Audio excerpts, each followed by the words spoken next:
أعلن اليوم للجميع وبتاريخ 2/7/2026 عن خروجي من السجن بكفالة مالية، 5 أيام من التوقيف والتحقيق، تحقيق يومية لا يقل عن ساعة إلى ساعتين حققوا مع حيدر الحمداني. كل أمل بقضاءنا العراق العادل، وأنا أقول ما عندنا أمل غير القضاء، هو آخر ما تبقى للعراقيين من أمل.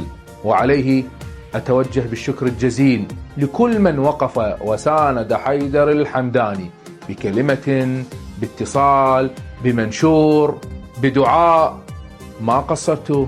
وحيدر الحمداني على العهد باقي ومستمر، وهو صوت لكل عراقي ما عنده صوت. واعتقد صارت واضحة لكل العراقيين انه حيدر الحمداني ما عنده جهة سياسية لازمته او متبنيته، وحيدر الحمداني ما عنده قاضي يتبنى اطروحاته ويقول له روح والهوى بظهرك. ومن استخف ومن تشمت ومن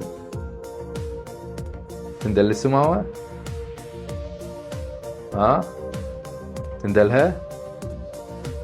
ما دمنا على حق لن نتوقف.